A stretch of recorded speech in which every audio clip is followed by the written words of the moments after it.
илләрендә анда һәр гаилә кимендә 3 милли матбугатны яздыру ул инде гадәткә кергән әйме. Милли матбугатны саклап калу, аны үстерү өчен менә кешеләр дә менә шушы үзебезнең милли мирасыбызны дөрестән дә саклау, кадерләү, аның белән горурлану, ансы да мөһим бит әле. Менә шундыйрак тәҗрибәләр гомумән сездә башкалардан тәҗрибәләр өйрәнү алып барыламы? Менә шушы нәрсәләрне кертелсә бездә дә гаиләләр төшенсә, аңлату эшләре алып барылса әйбәт булыр иде әйбәт. Гомумән без экспериментларны күп үткәрәбез. Бүгенге көндә Татмедиада 10 артык яңа проект башкарыла. Мисал өчен шушы менә Казанский ведомство гәҗит белән яңа проект башладык. Метрода махсус таралыкта махсус чыгарылыш ясадык. Һәм бушлай ул бөтен метро станцияларында бүгенге көндә зур тираж белән таратыла. Һәм бу моның инде нәрсәгә кирәк бу? Кайбер кешеләр әлбәттә бар гәҗитне куллатмаган кешеләр дә. Менә алар белән аудиторияны киңәйтү, контактны оештыру өчен эшләнә торган әйбер. Гомумән проектлар безнең бик күп. Уннан артык менә мин аларны кирәк булса санап китә алам. Бүгенге көндә менә без инде бик актив рәвештә интернет юнәлешендә эш бара. Татар-информ һәм Интертат дигән сайтларны беләсездер инде. Бүгенге көндә татар дөньясында иң популяр сайтлар булар.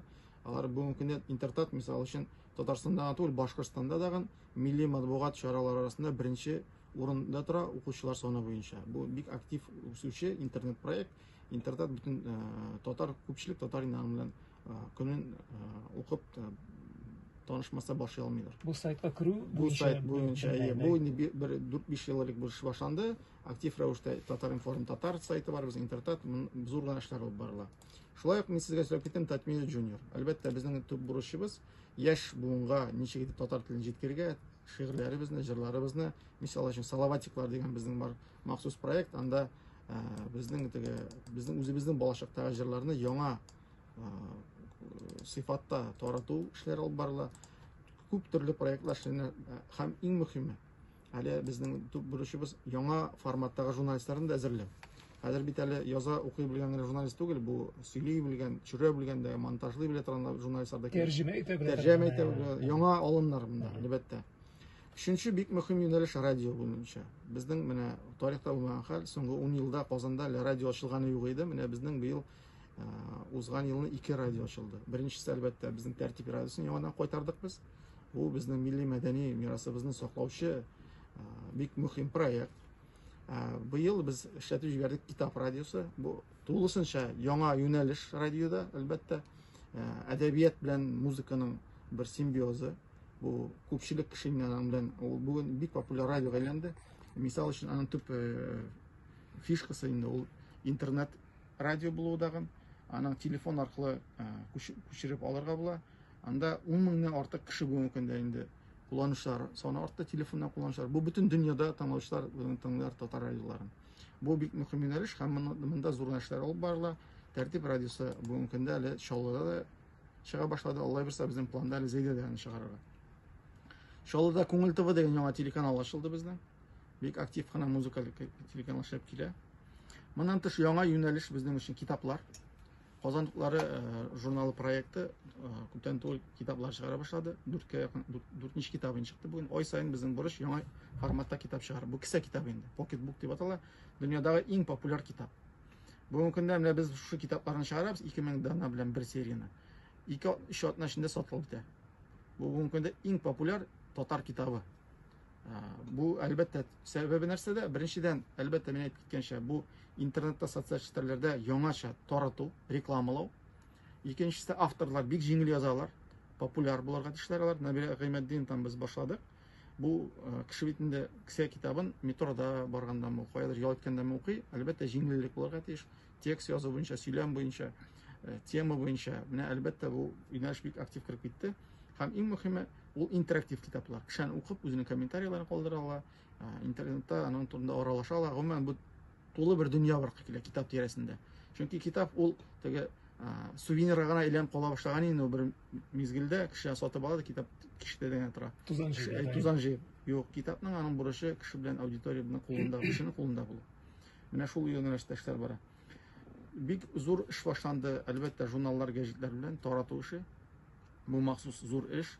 Киосклар, китап кибетләре, вендинг автоматлары, без менә Пятерочка магазиннарына да куя башладык шу вендинг автоматларны.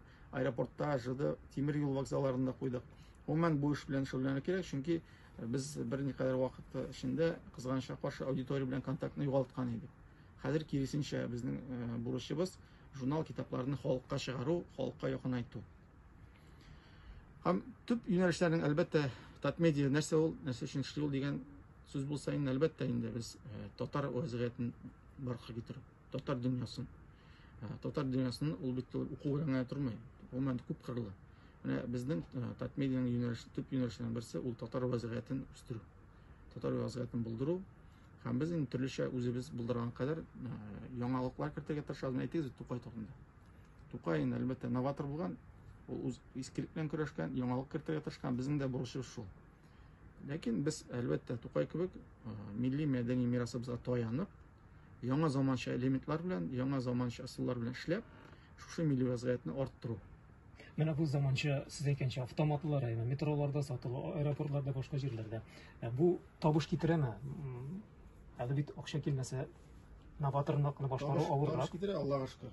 Безнең әлбәттә быел Татмедиа акционер җәмгыяте соңгы 13 ел эчендә беренче тапкыр табыш белән битерде быелны. Әлбәттә бу шушы яңа система буенча эшләү, яңа элементлар исәбенә эшләү әлбәттә ул табыш китерә, чөнки безнең халкыбыз бик мәгърифәтле халык. Кызыксынучан, китапны да күп укый, гәҗитне дә укый, видеосын да карый, телеканалларын да карый. Ул безнең өчен, Татмедиа өчен бу әлбәттә зур бәхет һәм шатлык. Татар мөхите, татар контенты булдыру интернетта ягына. Гомумән татар халкы өчен хезмәт итә дидегез Татмедианы. Гомумән безнең сентябрь айында зур вакыйга көтелә. Инде булса халык санын безнең җан исәп алу мәсьәләсе.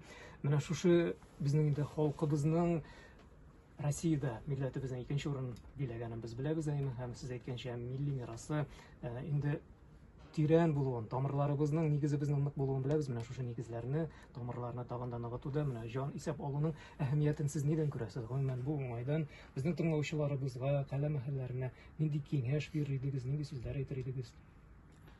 Әлбәттә, беренче мизгеле бар моның бу ситуациянең халык алдына буенча. Әлбәттә, беренчедән татар булу ул бәхет. Менә мин үзем татар кешесе, татар авылында тудым, татар мәктәбендә укыдым, татар телендә сөйләшәм, татар телендә яшим, аралашып, журналистика факультетында укыдым, татар бүлегендә, татар телендә эшләдем, озак еллар төрле телеканалларда, төрле мәгълүмат чараларында. Әлбәттә, моннан да зур бәхет бармы инде. Үз татар республикасында җитәкчеләребез татарлар, татар җанлы кешеләр, президентыбыз татар җанлы кеше, татарча сөйләшә, татар өчен көрәшә торган. Безнең Казанның татар башкаласы, урам буйлап татарча сөйләшеп йөрисең, беркем сиңа беркем сүз әйтә алмый. Татарча язулар, бөтен җирдә татар вазгыяте, татар булып яшәүдән дә зур бәхет бармы? Ләкин милләтебез сибелгән, таралып яши бит әле. Менә аны туплап тору. Әлбәттә, бу халык санаулы безнең халыкны кытыклау гына ул.